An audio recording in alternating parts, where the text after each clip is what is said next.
जी, सो वो कहते हैं अनसर्टेनिटी एंड मेथड्स के अंदर वो कहते हैं we can always say that uncertainty is a fundamental feature of the real world. In order to deal with it intelligently, it is important to apply logic and take appropriate actions. वो कहते हैं ये हम हमेशा ही कह सकते हैं कि हमारे पास जो दुनिया है ना रियल वर्ल्ड, उसके अंदर ऑब्वियसली अनसर्टेनिटी मौजूद है.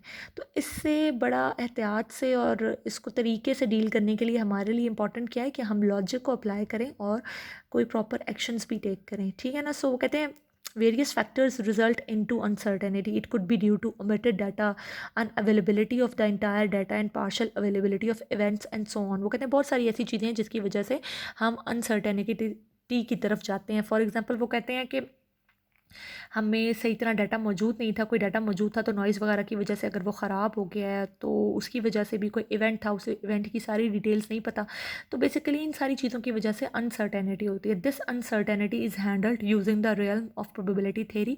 तो बेसिकली प्रोबेबिलिटी की थेरी जो है उसी को फिर हम यूज़ करते हुए अनसर्टेनिटी से डील कर सकते हैं.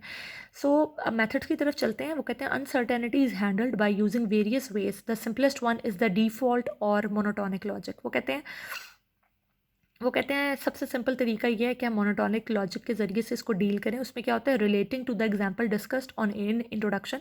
जिस तरह इंट्रोडक्शन में आपको वो एग्जांपल दी थी कि आप लोग अज्यूम कर लो कि आपकी ट्रैफिक कितनी है, रोड कंडीशंस क्या है, व्हीकल अवेलेबल है या नहीं है, इसकी बेस पर आप डिसीजन करो.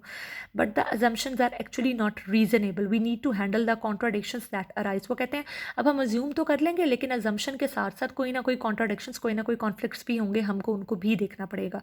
We can have a certainty factor that calculates the measure of belief and disbelief. वो कहते हैं अभी जो सारा सिनेरियो था उसमें हम कोई ना कोई सर्टेनिटी का फैक्टर देख लेते हैं, यानी कि हम कोई ना कोई प्रोबेबिलिटी कैलकुलेट कर लेते हैं कि इस चीज़ के होने की क्या प्रोबेबिलिटी है और इस चीज़ के ना होने की कितनी प्रोबेबिलिटी है. वो कहते हैं हम बिलीफ और डिसबिलीफ के मेजर को कैलकुलेट कर लेते हैं. बिलीफ क्या है, belief can be represented using probability and hence we can apply probability theory. वो कहते हैं बिलीव जो है, ये यकीन कि ये चीज़ होगी, इसको हम probability के ज़रिए से कैलकुलेट कर लेते हैं एंड देन हम probability theory इसके ऊपर अप्लाई कर लेते हैं.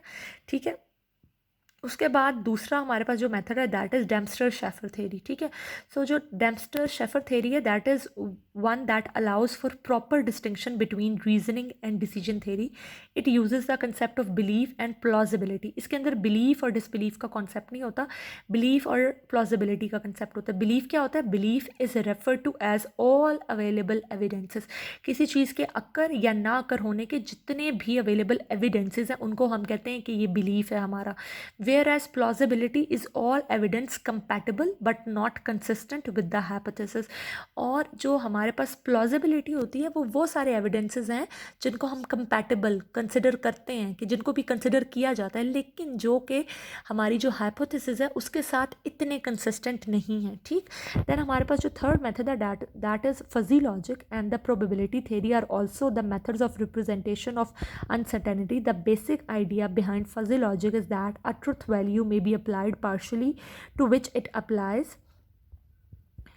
वो कहते हैं sorry, the basic idea behind fuzzy logic is that a truth value may be applied partially. Fuzzy logic uses possibilities and assigns a value between 0 and 1 to determine the degree to which it applies. वो मतलब basically 0 से 1 के बीच में कोई भी चीज़ किसी एक uncertainty को दे देते हैं कि इतना हमें लगता है कि ये काम ट्रू है और इतना हमें लगता है ये चीज़ फॉल्स है. सही.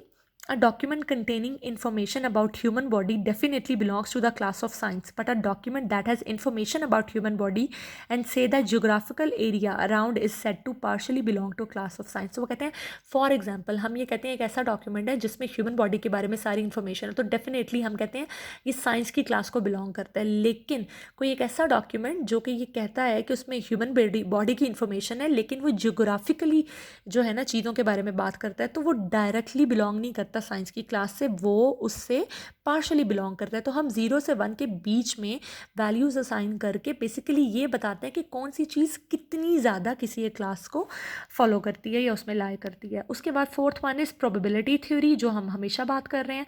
सो प्रोबेबिलिटी थ्योरी में क्या होता है, it assigns a probable value when you have uncertain information. जब हमारे पास अनसर्टेन इन्फॉर्मेशन है तो एक फ़र्ज़ी वैल्यू, एक फ़र्ज़ी जो हमें लगता है कि ये चीज़ ऐसी होगी उतनी हम वैल्यू दे देते हैं. इसमें कंडीशनल प्रोबेबिलिटीज़ भी होती हैं और कॉम्प्लेक्स रिलेशनशिप्स भी होते हैं, और हम कोशिश करते हैं कि हम इसके अंदर एल्गोरिदम्स कुछ यूज़ करने के यूज़ करके उनकी बेसिस पे कोई ना कोई इम्प्लीकेशन निकालें, जिनमें से एक एल्गोरिदम का नाम है बेजियन इन्फ्रेंस, और वो हम आगे पढ़ेंगे भी। तो ये बेसिकली 4 मेथड्स थे अनसर्टेनिटी के, इसके अंदर हम किस तरह से काम करते हैं उनका एक ओवरव्यू था। नेक्स्ट मैं आप लोगों को इस टॉपिक के अंदर, ये जो चैप्टर है इसके अंदर Bayesian network and belief networks, ये 2 प्रोबेबिलिटी थ्योरी की थेरीज़ हैं, वो मैं आपको करवाऊँगी।